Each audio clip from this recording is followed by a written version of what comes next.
Hello students, we are continuing the first chapter of civics power sharing, and in the last video we have discussed about the reactions by Tamils in Sri Lanka, and today we will discuss about the main two reasons of reactions and the types of power sharing. So let's start. ऐसा क्या हुआ श्रीलंका में कि जो वहाँ पर conflicts थे वो ख़त्म नहीं हुए और जो बेल्जियम था वहाँ पर लोग शांति से रहने लगे. तो वी हैव स्टडीड बिफोर कि Belgium has amended 4 times it's constitution. उन्होंने अपने कॉन्स्टिट्यूशन को यानी शांति व्यवस्था बनाए रखने के लिए वहाँ पर अपने कॉन्स्टिट्यूशन में 4 बार अमेंडमेंट किए, बदलाव किए, बट श्रीलंका ने ऐसा नहीं किया. तो ये रीज़न था जो बेल्जियम में जो स्टेबिलिटी हुई, किस लिए हुई, वो मेन रीज़न था पावर शेयरिंग. तो पावर शेयरिंग जो थी, जो बेल्जियम की गवर्नमेंट थी उसने पावर शेयरिंग की और श्रीलंका की गवर्नमेंट ने पावर शेयर करने से मना कर दिया. तो इससे हमें पता चलता है कि पावर शेयरिंग कितना इम्पोर्टेंट है और इसके 2 मेन रीज़न हैं. तो let's start the reason. Main 2 reasons of power sharing. Power sharing is a good step to stability in country.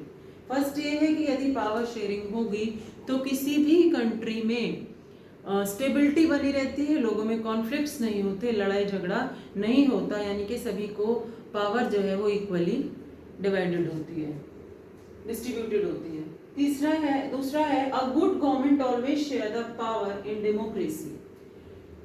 अगर डेमोक्रेसी है तो हमेशा जो अच्छी गवर्नमेंट है वो पावर शेयर करती है, और क्योंकि पावर जो है वही एक अच्छी गवर्नमेंट का एक गुड स्टेप है, यानी कि अच्छी गवर्नमेंट पावर शेयरिंग पर ही बेस्ड है. तो it is the spirit of democracy. यदि डेमोक्रेसी इस्टेब्लिश करनी है और पीस एंड स्टेबिलिटी इस्टेब्लिश करनी है तो पावर शेयरिंग करना होगा. क्यों करना होगा? It reduces the conflicts and flights. वो फर्स्ट पॉइंट में ही बताया था कि ये कॉन्फ्लिक्ट्स, झगड़ों को, डिस्प्यूट को रिड्यूस करता है, कम करता है. किस किस के बीच? जो सामाजिक ग्रुप्स हैं और जो वहाँ की गवर्नमेंट है उनके बीच, लोगों के बीच, और स्टेबिलिटी स्टैब्लिश करता है. ठीक है. उसके बाद आ जाते हैं types of power sharing. 2 main reason क्या है कि कॉन्फ्लिक्ट नहीं होता, स्टेबिलिटी इंश्योर होती है, पीसफुल रहता है और गवर्नमेंट सुचारू रूप से चल जाती है. उसके बाद कौन कौन से टाइप्स ऑफ पावर शेयरिंग है? तो फर्स्ट इज हॉरिजॉन्टल. हॉरिजॉन्टल यानी कि हॉरिजॉन्टल कौन सी पावर है? ये है. और दूसरा है वर्टिकल. वर्टिकल क्या है? ये है. ठीक है. तो हॉरिजॉन्टल की यदि हम बात करते हैं तो एग्जीक्यूटिव, यानी कि जो power is shared in between among executive, judiciary and legislative, यानी कि तीनों को इक्वल पावर दी गई है और तीनों ही एक दूसरे के कामों को चेक करते रहते हैं. किसी का किसी पे कंट्रोल नहीं है, लेकिन फिर भी तीनों एक दूसरे के काम को चेक करते हैं और तीनों को ही पावर इक्वल दी गई है, इसीलिए कोई लड़ाई झगड़ा या कॉन्फ्लिक्ट की गुंजाइश नहीं है. Second is vertical sharing of power, यानी कि वर्टिकल, उसको क्या लेवल पे बांटा गया, डिफरेंट लेवल्स ऑफ गवर्नमेंट. क्या?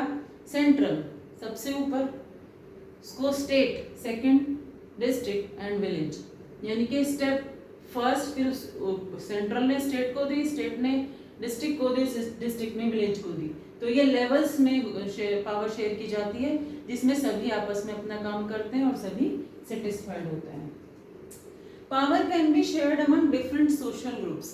अब इसमें क्या है, जो पावर है वो अलग अलग सोशल ग्रुप्स में भी उसको शेयर किया जा सकता है. जैसे कि हम लोग देखते हैं कि तीसरा तरीका जो है वो रिलीजन के बेस पे होता है, लैंग्वेज के बेस पे. जैसे कि श्रीलंका में भी क्या हो रहा था कि लैंग्वेज के बेस पे उसका डिवीजन हो रहा था.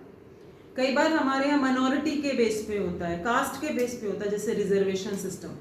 तो ये क्या है, ये भी जो थर्ड टाइप की गवर्नमेंट है जो कि लैंग्वेज के बेस पे, रिलीजन के बेस पे उसका हम पावर को शेयर करते हैं वहाँ पर. तो ये इसमें क्या होता है, लोगों को यदि कास्ट या रिलीजन के बेस पर भी होता है, फॉर एग्जांपल रिजर्वेशन, तो वहाँ भी लोगों को फायदा होता है. उसके बाद है political sharing can be seen in political parties. अब हम देखते हैं कि पॉलिटिकल पार्टीज या बाकी टाइप्स के जो ग्रुप्स हैं आपस में पावर बांट लेते हैं. जैसे हमने सुना या आपने सुना होगा कि स्टेट में है तो बीजेपी, और बीजेपी ने किसी लोकल पार्टी के साथ मिलकर गवर्नमेंट बनाई, जिसको हम क्या कहते हैं, कोलिशन फॉर्म ऑफ गवर्नमेंट भी कहते हैं, यानी गठबंधन की सरकार।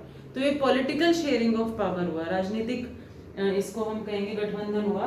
जैसे कि political share also seen in political parties, example BJP plus local party के साथ उसने सरकार बना ली, तो उसको कोलिशन फॉर्म ऑफ गवर्नमेंट भी कहते हैं। तो स्टूडेंट हमने आज पढ़ा main reason of power sharing. Main reason क्या है पावर शेयरिंग का, कि वहां पर जो ये कॉन्फ्लिक्ट्स और फाइट्स को रिड्यूस करके वहां पर स्टेबिलिटी इंश्योर करता है और पीस इंश्योर करता है, ठीक है।